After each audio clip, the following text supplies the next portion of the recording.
Afternoon, everyone. My name is Cliff Chapman. I am the Director of Provincial Operations for BC Wildfire Service.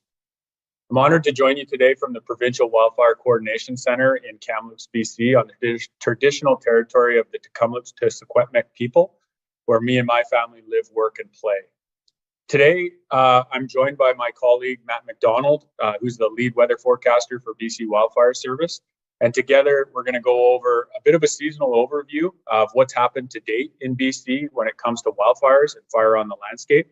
And Matt's going to focus in on the next 10 days of weather as we see another system coming in that may increase our fire load across the province. And we wanted to do a session today to talk about preparedness and talk about what we can expect in the next 10 days.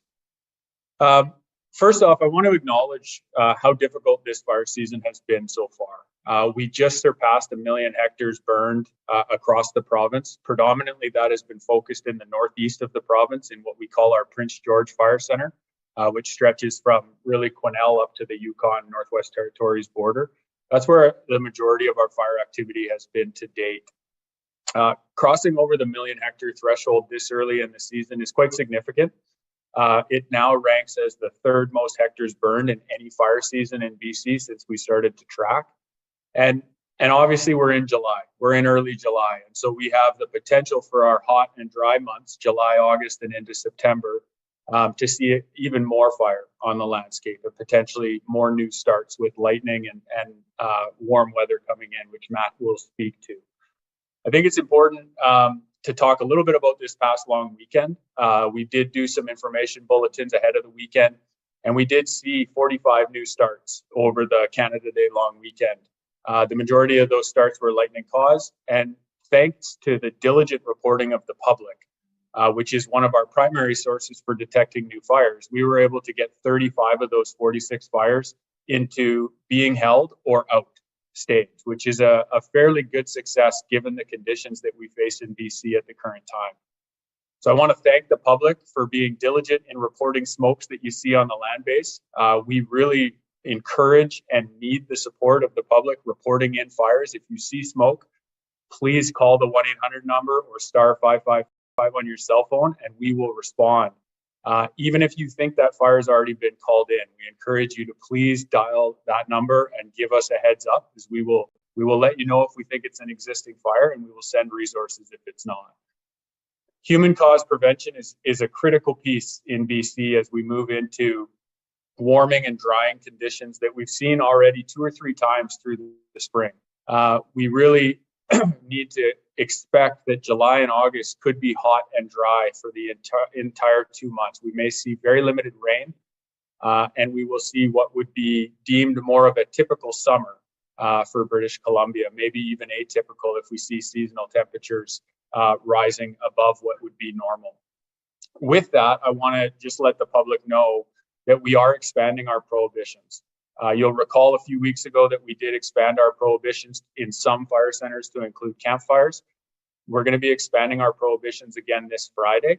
I would encourage everyone in BC to please check bcwildfire.ca to ensure you are aware of what prohibitions are in place for the area in which you are working, living, playing in before you decide if you can have a fire. The prohibitions are listed on our website, and I encourage everybody to please go there. In terms of the fire season, I think it's important to note that the North, in particular the Northeast, has been really impacted by wildfires so far this year. The fire season started early. It was the middle of April, and we haven't seen a break in the Northeast. There has been days where they've seen a little bit of rain, but not nearly enough to have an impact on the fires that are on the landscape, as well as potentially new starts from lightning and or human-caused activity. The communities in the North, the First Nation communities in the North, our staff that have been working tirelessly for the last 2 months, have had to deal with the anxiety of smoke, the anxiety of fire, the impacts of fire to communities, to industry, to people's livelihoods. And I want to thank everybody for being so welcoming to the BC Wildfire Service, to our staff that are out there working tirelessly to try to support the efforts on the ground, in conjunction with the First Nation and local governments, in conjunction with the communities. And all reports is that it's been extremely welcoming for BC Wildfire Service, our contracted resources that we have hundreds of out on the fire line right now and up in the air. So I just want to thank everybody and recognize that there's been a lot of anxiety, in particular in the north. And what we're going to see in the next 2 weeks is we're going to see more potential fire on the landscape spread from the north to the south with new starts with anticipated lightning each day.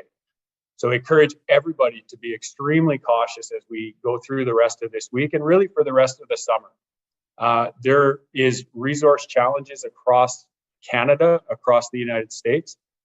We continually try to access additional resources, not because we're out in BC at this point, but because we want to ensure that we have enough resources to rest our staff at appropriate intervals. And with that, I will say I want to thank the United States, who's sending us an additional 60 personnel tomorrow, and Mexico, which will be sending us an additional 100 firefighters in the next 2 days. Those resources will help support our fire suppression efforts in the north, allowing us the ability to rest some of our own staff, and also allowing us the ability to have preparedness resources ready for new starts in the south. So we really appreciate the support from other countries and other parts of other parts of Canada. We really can't do it without the support of local contractors, First Nation, local governments, as well as now what we're seeing is more of that global firefighting effort. I'll touch a little bit more on preparedness, but I want to just throw it over to MacDonald, our lead fire weather forecaster, so he can dive into a little bit more detail on the forecast for the next 7 to 10 days. Great. Thank you, Cliff, and good afternoon, everyone. Thank you for the floor time this afternoon. Pleasure to be with you, and I'm fortunate to be presenting to you this afternoon from the beautiful traditional territories of the Ktunaxa, the Sayelks, and the Sinixt First Nation people in the West Kootenays. Before we get into the outlook, it's always practical to look back on recent events and see how the last month has played out in terms of weather. And I'm sure you'll all recall it was a very warm and dry June. And these two images speak to that hot, dry June. On the left-hand side, we have our average temperatures for the month of June over Western Canada. And you'll notice the shades of yellow that speak to temperature anomalies being 1 to 2 degrees warmer than normal. And that might not sound super exceptional, but over a 30-day period, if we add up all those daily averages, it actually is noteworthy. On the right-hand side, pairing to that warm weather was also a very dry period. And the shades of brown covering most of the province indicate precipitation amounts that were 70 to 80% less than normal. So not only was it warm, but it was dry. So we've seen those drought conditions that we've been speaking to you since the beginning of the season really persist and in fact deepen as we get into the core of our fire season here. Working closely with our partners at Environment and Climate Change Canada, they've shared with us their latest monthly and seasonal guidance. And on the screen here, you can see shades of red really across the entirety of Canada for the next month. So this represents the potential for temperatures to be above normal from mid-July right through the middle of August. So really the core of our fire season. And so we have pretty good confidence that these warm temperatures that we've been seeing are going to persist as we head into the second half of July and the beginning of August. From a precipitation perspective, same idea here. The potential for drier than normal conditions are likely to persist through the latter half of July and into August. So not only will it continue to be warm, but most likely continue to be dry. It's worth pointing out that longer range precipitation forecasts don't have the same skill as a temperature outlook. However, July and August are typically our driest months of the year for many regions across BC. So, we're not expecting us to get any significant rainfall to really alleviate those deep drought conditions. Even if we see 5 to 10 millimeters over the coming weeks, it's not going to be enough to alleviate the stress we have in our forests. So if we look currently at our landscape across the province, there's a couple of different indices we can look at. And on the screen here, you have the buildup index on the left and the drought code on the right. And so the buildup index represents the total amount of fuels that are readily available to burn on July 3rd of this year. And what we've done here is we've compared it to historical values for this time of year. And we've looked at how abnormal these conditions are. We'll start with the areas in white, and that's the good news story. Throughout the eastern half of the Caribou Fire Center, down in the southern interior, most of Kamloops Fire Center, and then the Southeast Fire Center are seeing near normal conditions for this time of year. I'll draw your attention to the areas of orange and deeper dark red, namely over the northeastern corner where we've already seen our largest fires burning. Down and around the Bulkley, Nadina, Vanderhoof area is also quite dry. And then I'd like to really draw your attention to the mid-coast and the Vancouver Island area. We're observing extreme drought in those areas, or what is typically our lush, Pacific Rain Coast forest is quite dry right now and is very receptive to ignition. And I think we've really seen that in recent fires, be it the Cameron Bluff fire or a new fire that broke out near Nitnat Lake over the weekend here. We're observing, aggressive fire behavior that reflects these deeper underlying drought conditions. And then the image on the right really supports a similar story. The drought code represents the moisture content in our deeper organic layers. So if you're going to dig down in the forest into that deeper duff and look at the moisture there, you wouldn't find any, particularly again across that northeast corner, down through the central interior, and then the mid-coast and Vancouver Island. Again, very dry. If we look at the total number of fires that we've observed so far through the season, this chart tells that story. So we'll look at the black line here, taken along as we enter, again, the core of fire season. And the black line represents the total number of fires per week in 2023. And you can see really over the past week, a solid uptick in the number of fires being reported and responded to. And on the left-hand side of this slide, we can see the total number of fires. So we've seen just over 85 fires over the last week, including those fires that Cliff spoke to over this weekend. And we've seen really good initial attack response and succession. So, 80% of those fires are being held or were declared out. So great response there. And we have a remaining 11 in the past week that remain out of control. And as we step forward now into the hot, dry pattern, I'm sure you've all heard of the little heat wave we have here unfolding over the next several days.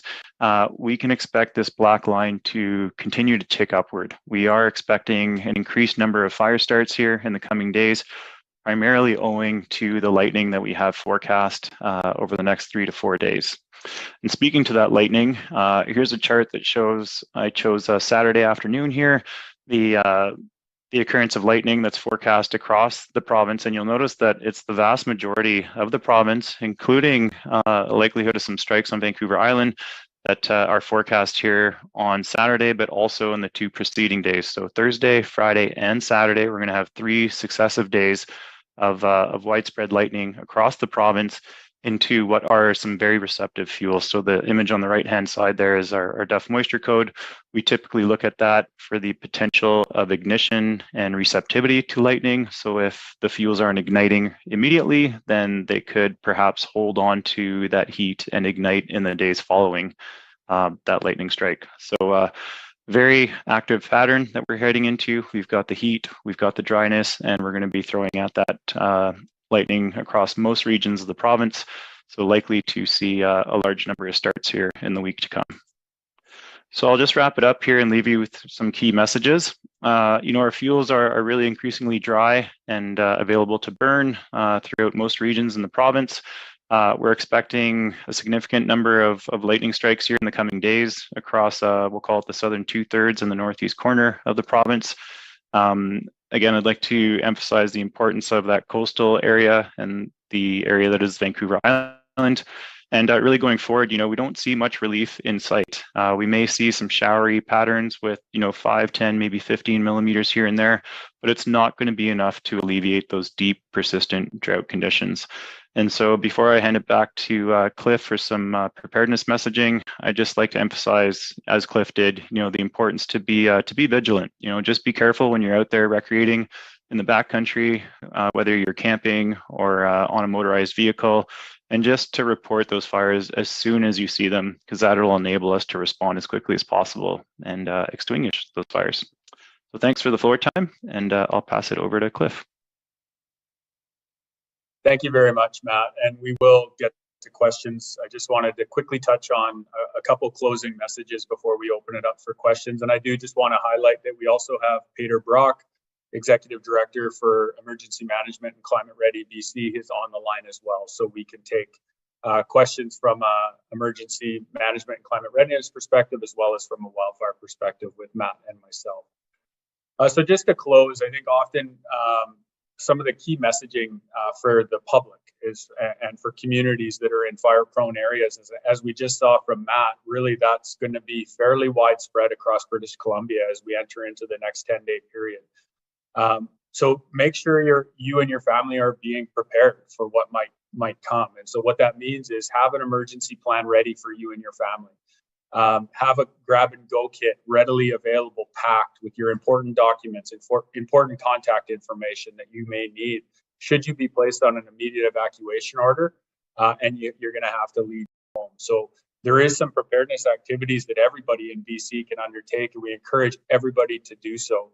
In terms of other activities you can do to fire-smart your property, I encourage everyone to go to firesmartbc.ca, where there's some valuable tools and some valuable information on how you can do your part within your own property to ensure that your grass is cut and cleaning out your gutters. And so I encourage everybody to go to firesmartbc.ca to look at some things that perhaps you want to do around your property in the next few days heading into what could be a very long 2 months of fire season, depending on the weather when we get through this little heat wave that we're in right now.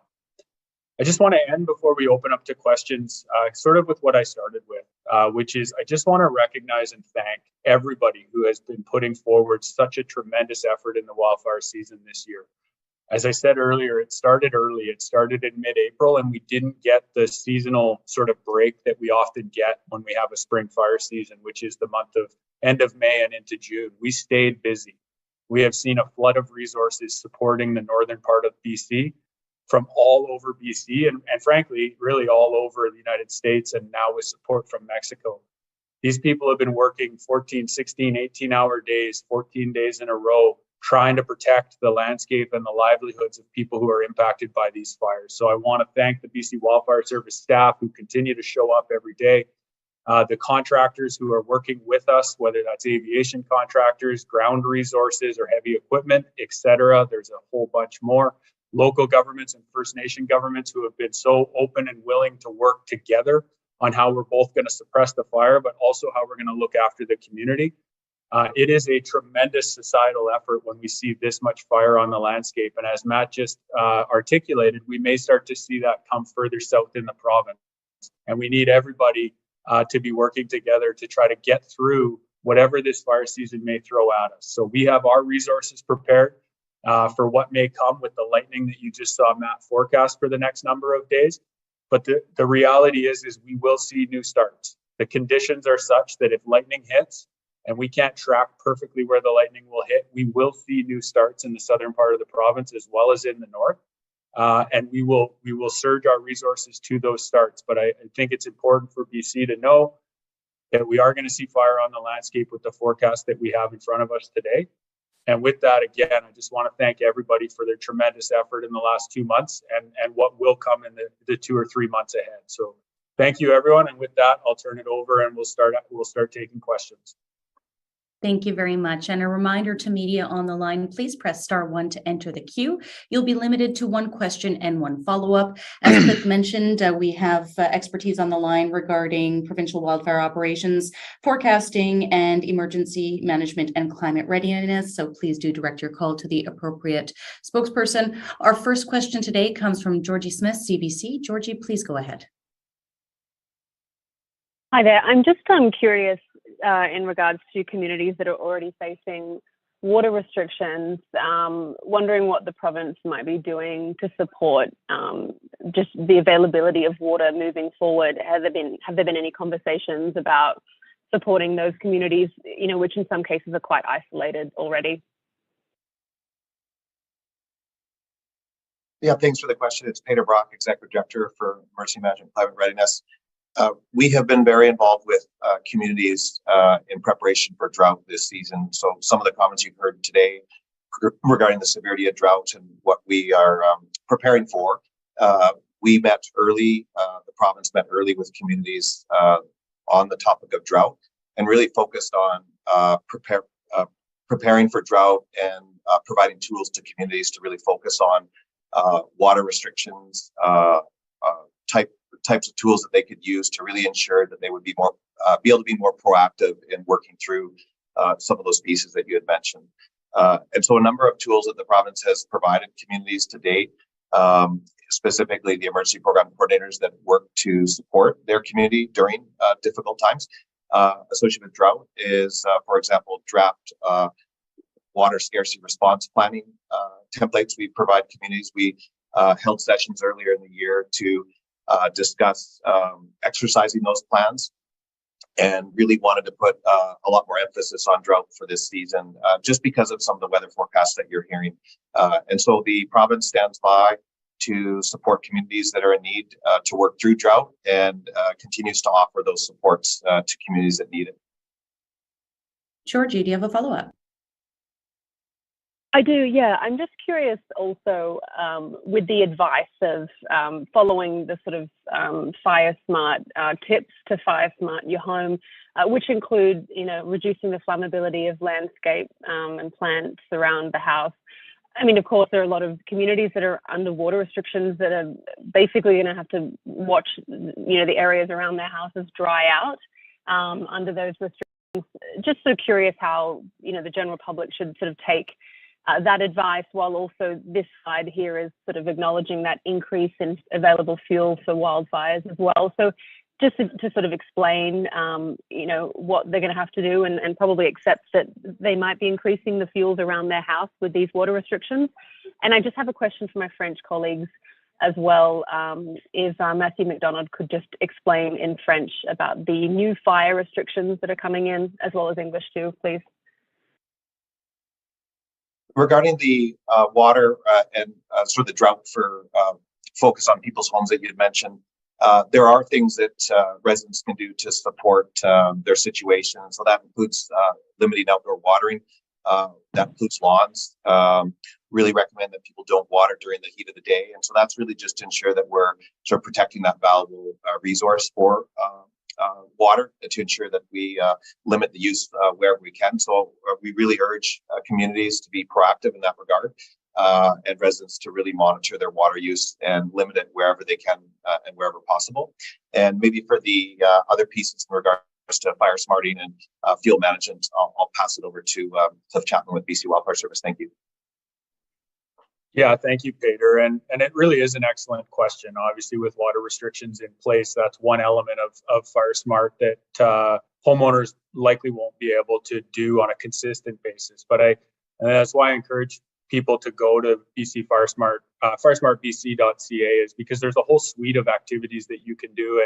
And really, outside of watering your lawn, there's a bunch that you can do in terms of keeping the grass short, or when your lawn meets up to maybe green space where it's a little bit longer grass, being able to shorten that grass up, cleaning out gutters. So they're, removing combustible debris from the edges of your houses. I don't want to go on and on, but I do encourage people to look, because yes, of course, water restrictions will have an impact on keeping grass green, and which is one of the Fire Smart activities. But there's a whole bunch more that we encourage the public to look at, and really valuable things like removing firewood from the edge of your house and limbing trees that are close to your house as well. So please visit the website, and it is but again, an excellent question in terms of the balancing of hazard, the drought hazard versus the fire hazard, and trying to make it so that we can manage both.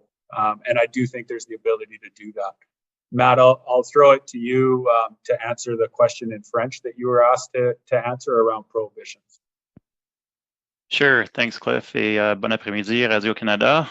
Bonne question. Donc, avec les conditions de sécheresse que nous avons observées au cours non seulement du dernier mois, mais vraiment depuis l'automne passé, on a des conditions de risque de feux de forêt très élevées à travers la province. Et puis, avec la canicule là, qui s'enligne au cours des prochains jours, On a des concerns en vigueur avec le risque de foudre aussi, là, qui est à venir au cours des prochains jours.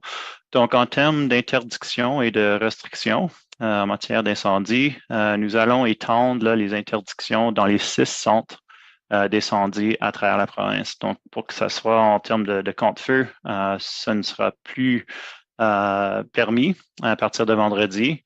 Et puis, dans le coin sud-est de la province, ça va être les feux de catégorie 2, donc les feux de plus grande envergure qui ne seront plus permis non plus.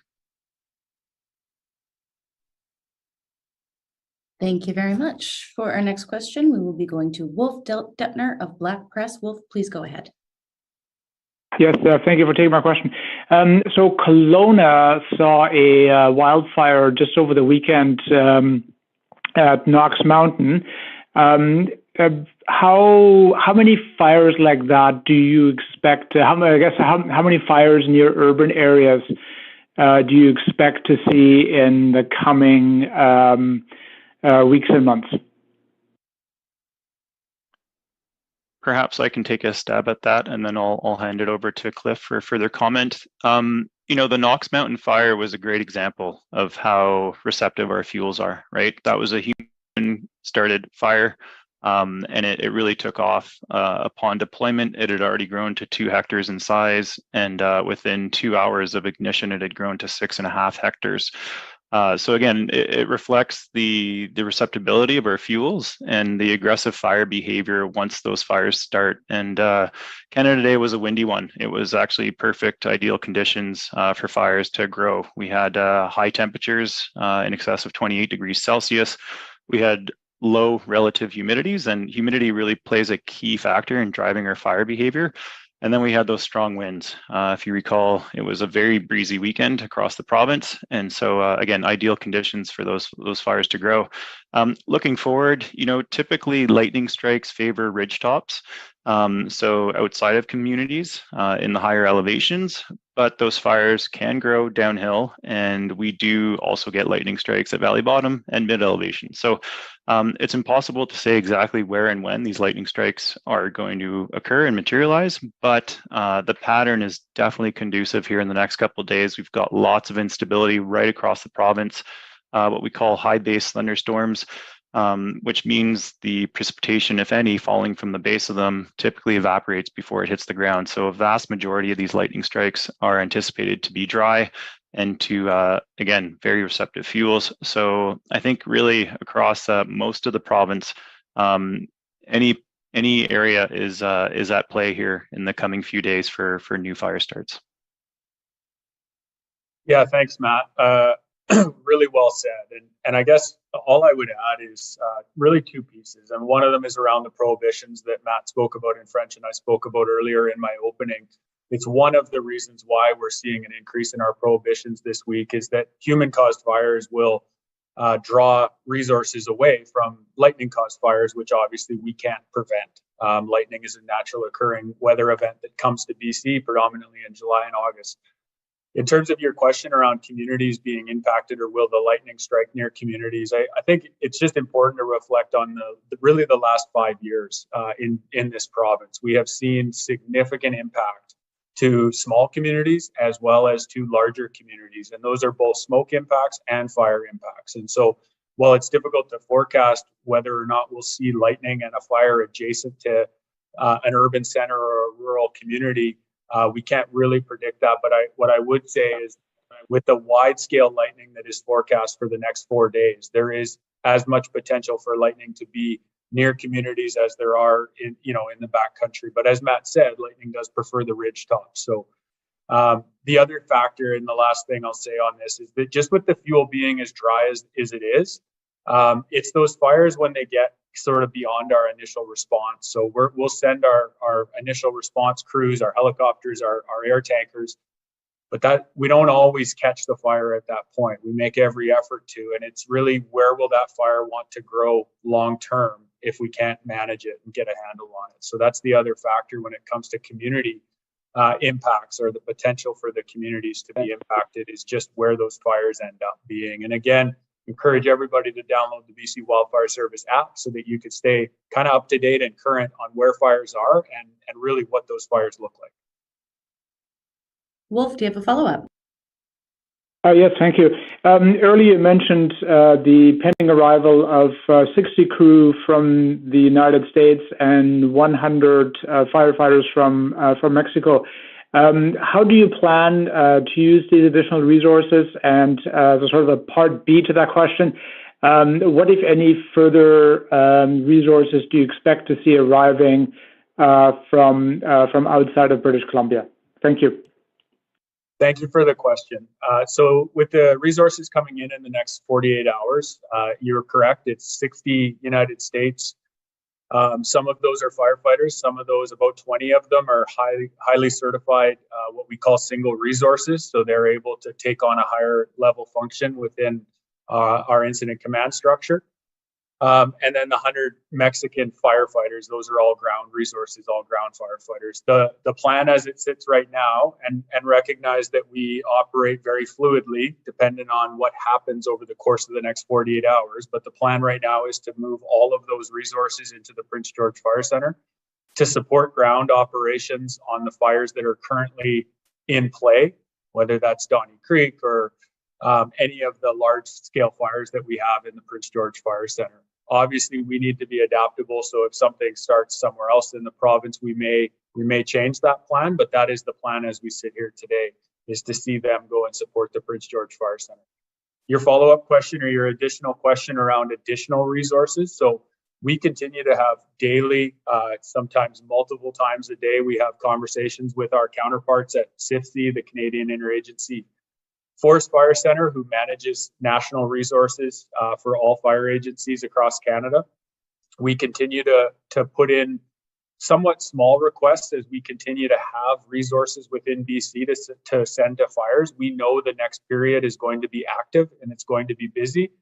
And so we have already put placeholders in for additional resources from other areas.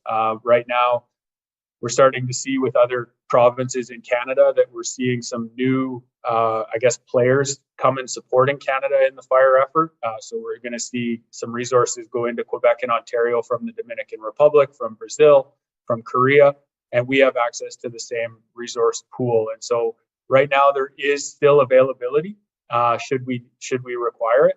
But at this point in time, we have what's coming this week, and then we'll reassess at the end of the week to see if we need to put in an additional request.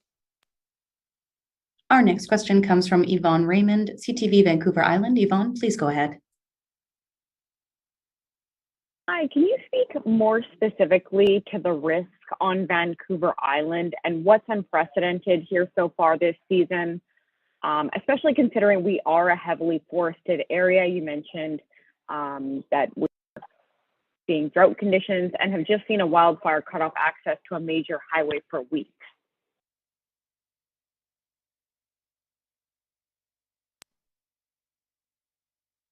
Sure. I can take a go at that one as well.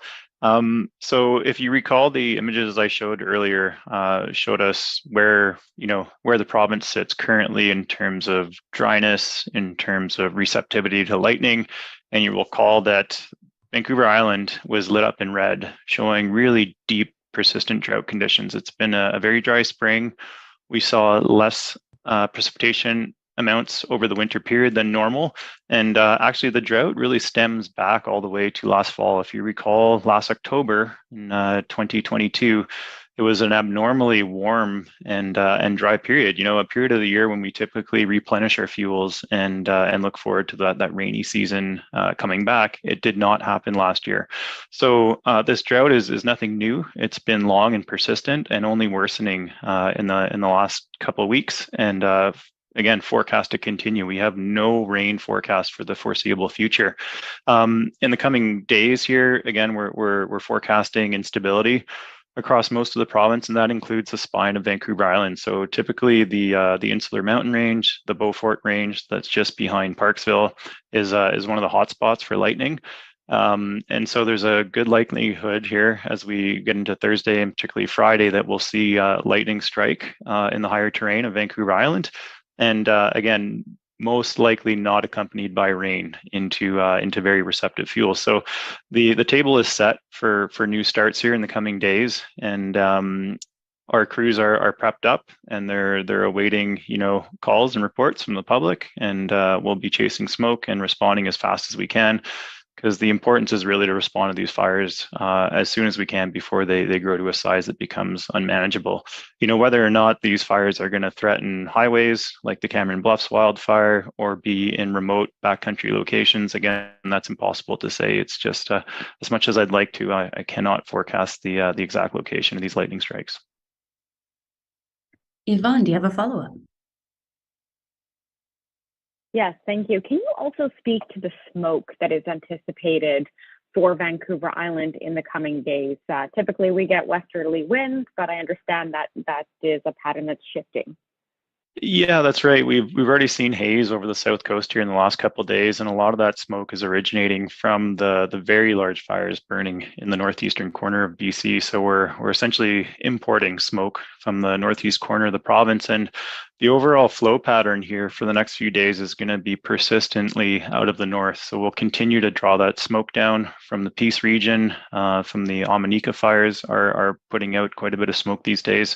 And so I would expect this haze to continue building, primarily staying at upper elevations. If we look at our air quality stations over the last couple of days, they've been picking up on slight concentrations, but nothing that really poses a risk to the health of British Columbians just yet. But again, if we fast forward 3-4 days in the future, continuing to advect that smoke southwards, we'll start filling up the airshed with more and more smoke. So I'd expect the haze to increase through Saturday. And then on Sunday, we will actually see a pattern change. We'll see an upper low that's been sitting off the coast of Vancouver Island actually track inland. And so that'll bring back the more lush and cooler Pacific air Sunday into Monday. And speaking of the Northeast and the Peace, our next question comes from there. We hear from Rajpreet Sahota, CJDC TV. Please go ahead, Rajpreet. Yes, hi. My question, I'm coming from Peace region, so I just had a question about the risk of the new fire starts that may be caused with the lightning strikes in the coming week or over the weekend. Yeah, the Northeast is part of this equation for sure, where we've already seen many large fires that continue to burn, namely that Donnie Creek complex that's at over 500,000 hectares right now. We have a series of disturbances that are going to descend from the north, from the Northwest Territories and from the Yukon. And what these disturbances do is they introduce what we call atmospheric instability, which is a key ingredient for the generation of thunderstorms.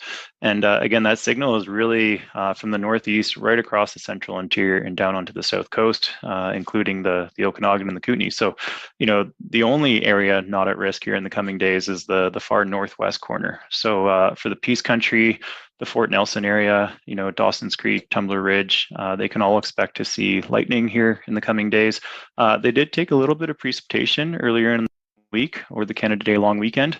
So we did see some reprieve. We did see some cooler temperatures, but that was just a temporary, downturn in fire behavior.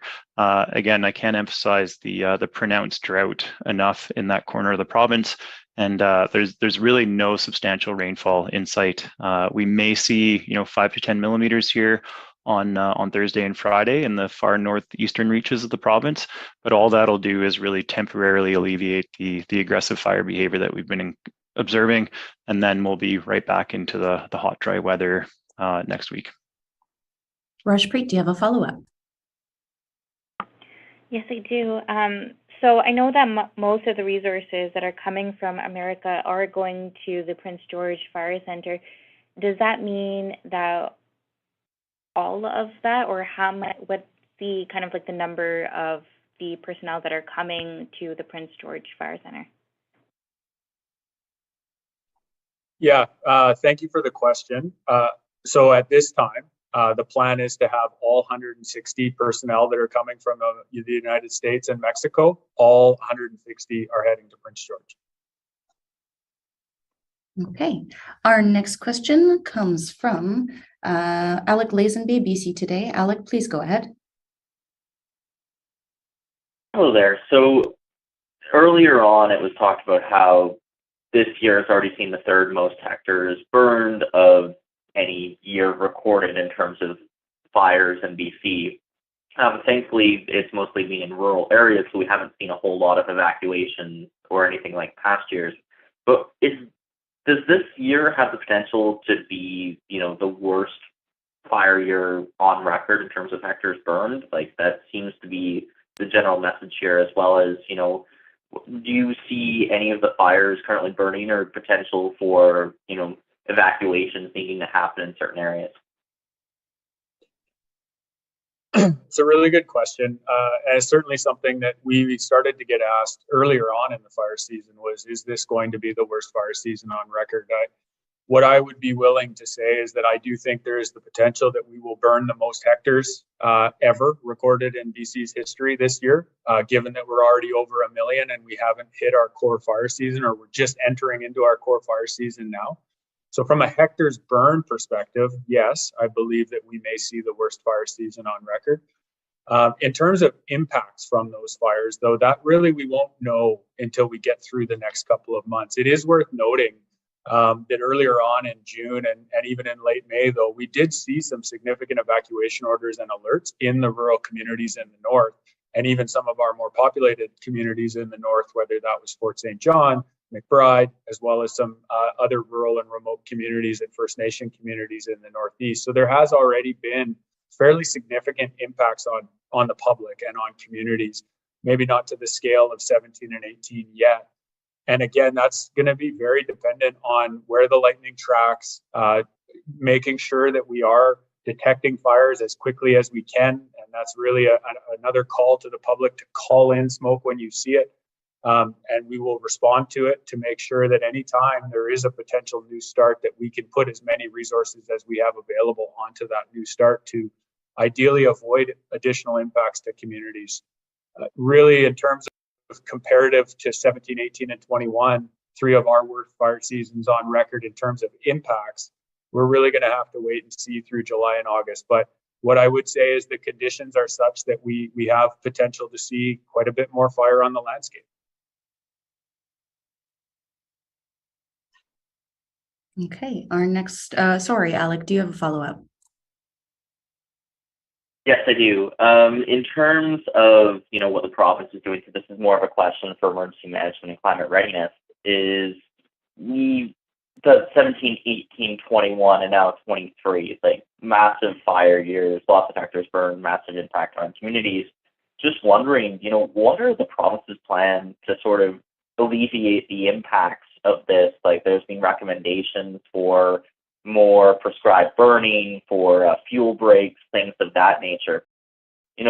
If we're going to keep seeing these fire seasons get worse and worse, what is the province doing to lessen the impact on British Columbians of, every summer we get into this situation again? Yeah, Peter Brach with Emergency Management Climate Readiness. The province has learned a lot from previous fire seasons and the impacts, of course, to communities and the public. And it's one of the reasons why we ended up modernizing some of the approaches that we take for supporting evacuees, specifically the emergency support services that we do provide evacuees. We recently digitized that service so that evacuees and people can not only register in a more timely way, but also pre-register prior to an evacuation occurring. And so we're always focused on improving our approach to supporting evacuees, and the planning doesn't end with just some of those improvements that we have made over the last few years based on some of the seasons that you had mentioned. We continue to support and work with communities on evacuee planning to really ensure that we're capturing some of the scenarios that may result in larger evacuees, but really wanted to emphasize that it's very important for residents to have their personal preparedness in order so that they do have what Cliff referred to as the grab-and-go bags ready. They are prepared to leave immediately when required. We know from past fire seasons that the fires can move very quickly, and there's sometimes limited time for people to get organized. And so it's really important for that personal preparedness piece to be at the forefront of everyone's minds for this summer, with the knowledge that the province continues to plan, work directly with local governments and First Nation communities on planning for evacuations, and that we will continue to support British Columbians when that does occur. And just specifically on the wildfire investments, BC saw the largest budget increase to BC Wildfire Service over the course of the last 2 years.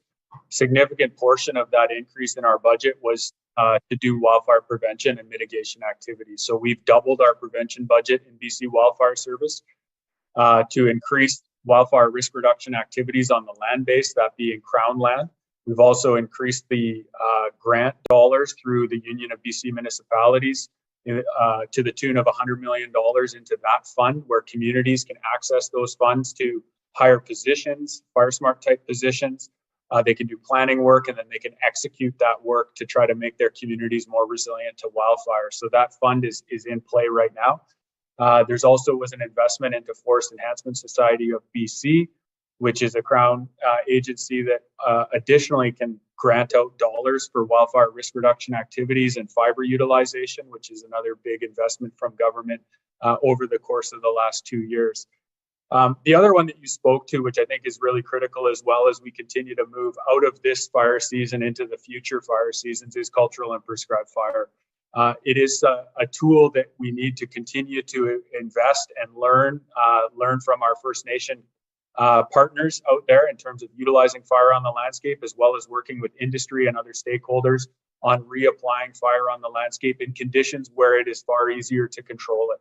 And so you will see, and you may have already seen, that BC Wildfire Service, in partnership with First Nation communities and other local contractors and local governments, we have increased our cultural and prescribed fire program significantly in the last year. And we plan to continue to push the continued use of cultural and prescribed fire as a risk reduction tool for BC. And then the final piece I'll touch on, which is more at the ministry level, is this investment in forest landscape planning, really bringing the community-centered approach to planning the landscape around those communities, and having tables that are made up with local governments, First Nation governments, provincial government ministries, stakeholders, contractors, partners, to really try to plan the landscape for the next 10 years, which is, obviously in BC needs to be inclusive of fire and other hazards. And so as that's rolling out, we're starting to see the benefits of having a more robust and holistic landscape plan for this province. Next question comes from Mary Brooke, Island Social Trends. Mary, please go ahead. Hi, thanks for taking my question. So I'm just wondering if you feel that the public is responding adequately to your messaging about fire smart and emergency preparedness. I mean, that sort of education piece has been going on for several years, more locally perhaps. I'm just wondering, do you have any metrics? Do you have any data about how many people have prepared grab-and-go bags, that sort of thing?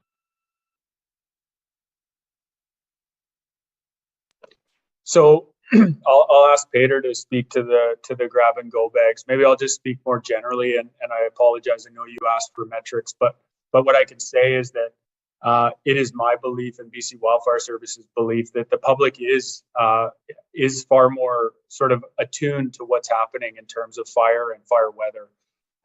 We see far more preparedness. We see the fires that I spoke about over the long weekend. We had 46 of them. We received over 1,000 calls into our call center, which is phenomenal, right? I mean, there wasn't 1,000 fires, there was 45 fires, and that's what we want. That's really what we're encouraging the public from a detection standpoint to be for us.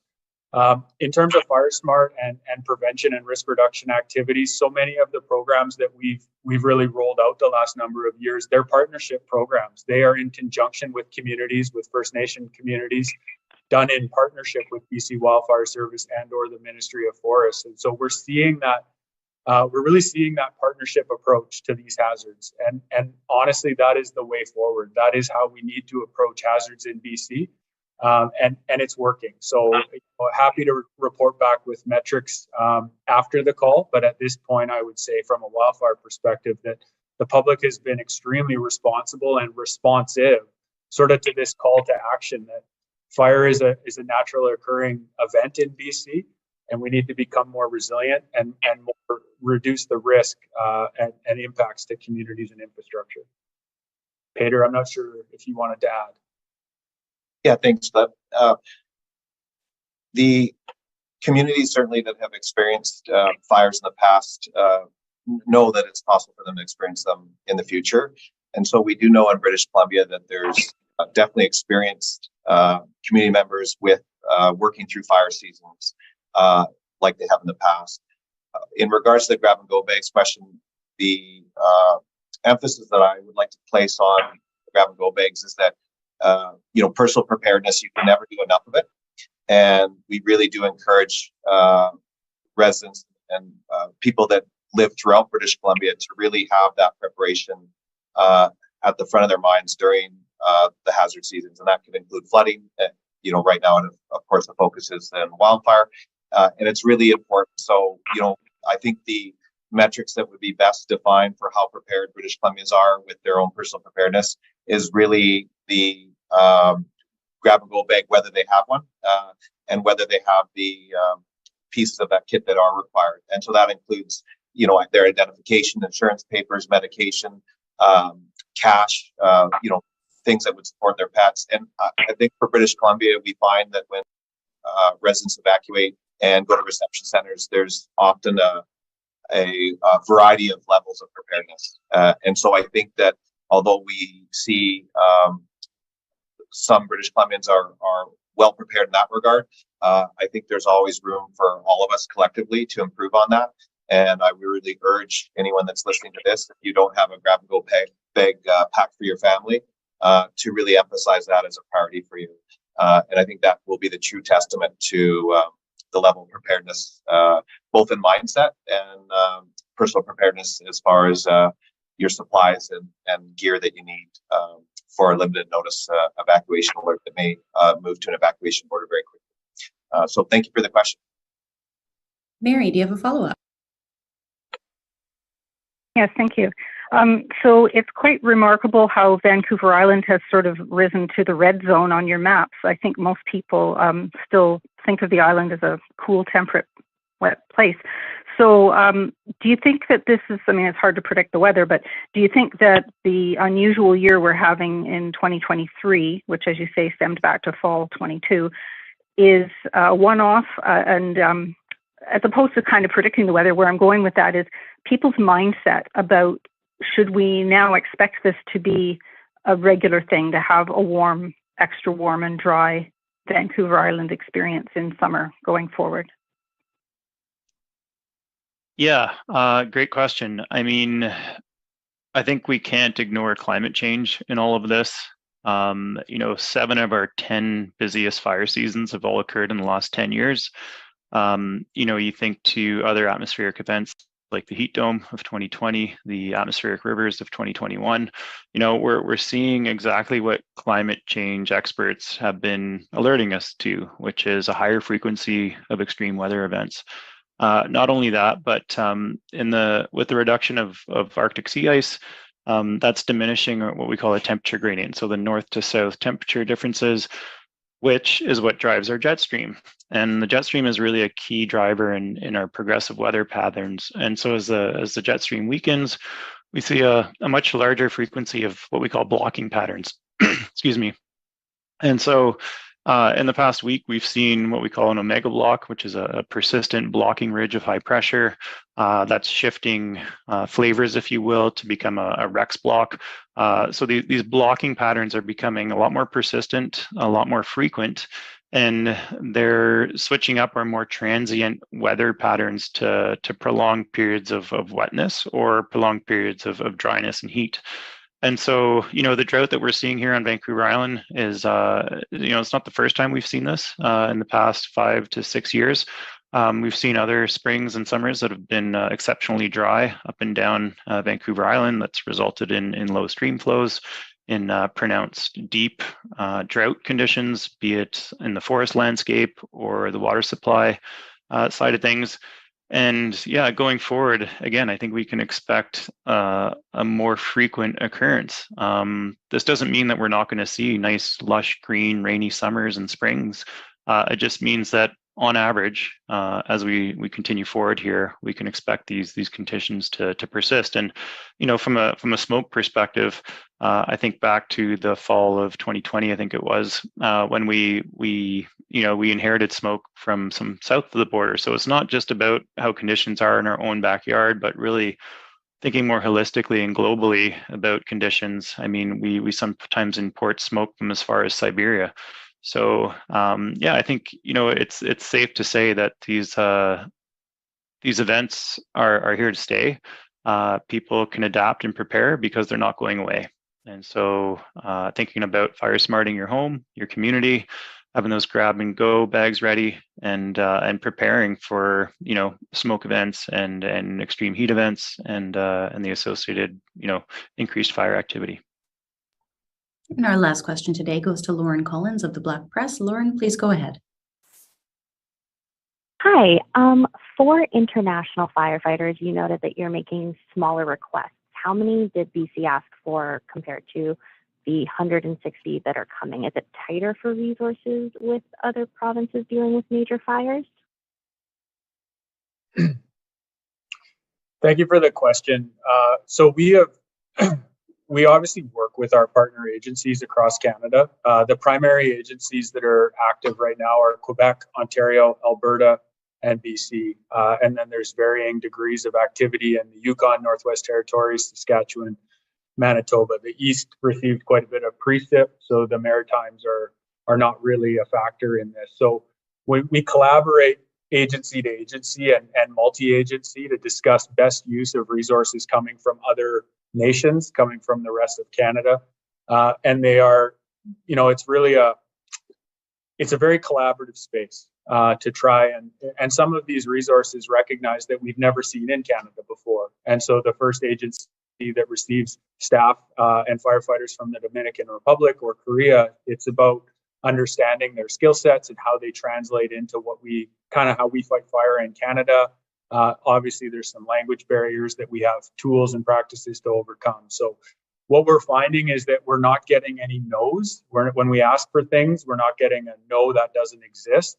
Often because in BC, we're really trying to attempt to ask proactively.